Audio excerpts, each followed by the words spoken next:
Water filter leaking? Not sure what to do? Relax. I'm going to show you how to fix it starting right now.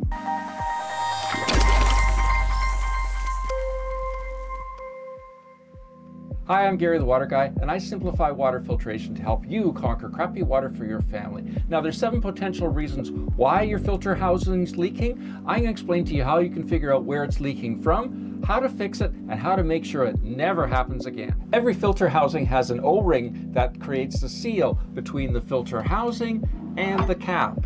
So as you're tightening the housing into the cap, you're compressing that O-ring, and that's what makes the watertight seal. But the problem is you're also creating friction, because as you're tightening, you're compressing that O-ring, but you're also turning against the O-ring. That can lead to the O-ring tearing, it can lead to a split, it can lead to the O-ring becoming stretched and becoming longer, and therefore no longer fitting into the groove at the top of the filter housing. So water can leak from a number of places. It can leak from between the filter housing and the cap. You'll see a drip from here. It can leak from the pressure release button up at the top.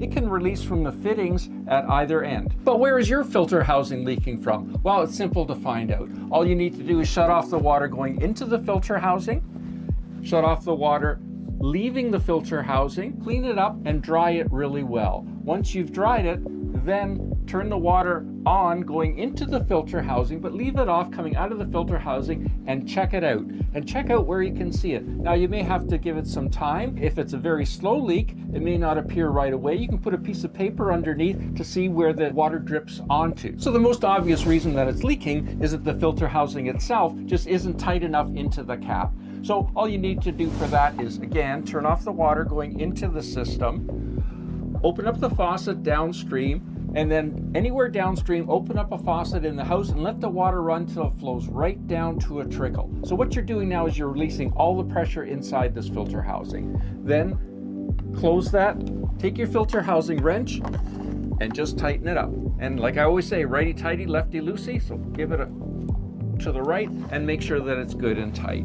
Once it's good and tight, then open up the inlet and check it out again. If the leak's gone, you're done. If not, we need to go a little bit further. So for the next potential cause, we need to actually open up the filter housing and have a look inside. So again, what we're going to do is we're going to shut off the water going into the system. We're going to make sure the valve going out of the system is open. Again, open up a faucet anywhere within the household to release all the pressure. The water's going to flow right down to a trickle. Once it's flowed down to a trickle, then using your filter housing wrench, open her up, and this time lefty-loosey, right? Now, you need to put a bucket underneath to catch any water that comes out of here, because there will be some spilled water. Having some rags is also a good idea to mop up any of the mess, and then just unscrew the filter housing. Once you've got it unscrewed, have a look inside. And what you're looking for is to see if there's any debris in there. Because if there's any debris in there, it's going to make the filter itself longer. And what that's going to mean is that it's going to be more difficult to tighten. So one thing you need to specifically look for within the filter housing are one of these. And these are the seals that come at the end of some filters. So for example, these carbon filters come with these seals at the end. And what happens is, after the filter's been used for a period of time, that seal may come off and end up being stuck on the inside of the cap or at the bottom of the filter housing, or both. And if you don't remove those, when you add the new filter, it's going to add that much length, and it's going to be almost impossible to get the filter housing closed without it leaking. And the same goes for sand and dirt, that if it's accumulated inside there, again, you won't be able to close that filter housing without it leaking. While you've got the filter housing open, you need to check the O-ring, and you need to check to see if it's dry, because the filter housing O-ring should be greasy, not dry. If it's dry, you need to get some plumber's clear silicone grease and grease that O-ring. And that does a couple things. First of all, it greases the O-ring so that as you're tightening that filter housing and you're turning the bottom of the filter housing against the cap and the O-ring, it will slide more easily. It'll make sure that that O-ring doesn't stretch out of shape, but that plumber's clear silicone grease will also make that O-ring last longer, because it'll actually absorb right into the O-ring itself. The next thing to check is to make sure that the O-ring fits properly into the groove at the top of the filter housing. because over the years and that filter housing being opened several times and maybe the O-ring wasn't lubricated properly, the O-ring has already stretched. And if it's stretched, it won't fit in here properly, and when you go to close it, it'll definitely leak. If your filter housing is leaking from the pressure release button at the top of the filter housing, there may be some dirt or some debris inside there. You might be able to clean it out very easily by pushing that button repeatedly. Yes, there's going to be some water squirting out if it's under pressure, but pressing that repeatedly can very easily clean that out. If that still doesn't fix the leak, then inside the filter housing itself, you can see that there's a Phillips screw underneath the pressure release button. You can just tighten that up, and often that'll get rid of the leak. If that pressure release button is still leaking after all of that, then what you can do is you can remove that Phillips screw, you can remove the button itself, clean it. There's a small O-ring in there. You can grease that plumber's clear silicone grease, put it back together, and you'll be good to go. If you find that the filter housing is leaking from the fittings at either end, again, what you can do is with the system depressurized, you can actually tighten those fittings to see if that takes care of the leak.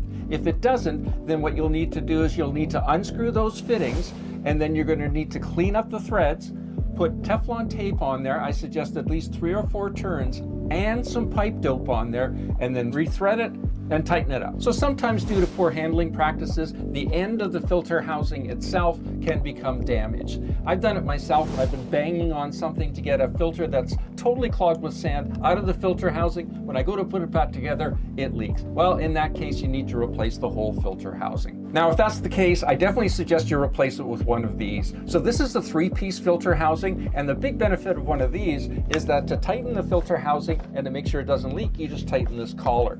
So now what's not happening is you're not turning the filter housing itself into the cap and creating that friction between the O-ring, the cap, and the filter housing canister itself. So that makes sure that these last a lot longer. Another big benefit of this kind of a housing is it has a drain plug at the bottom.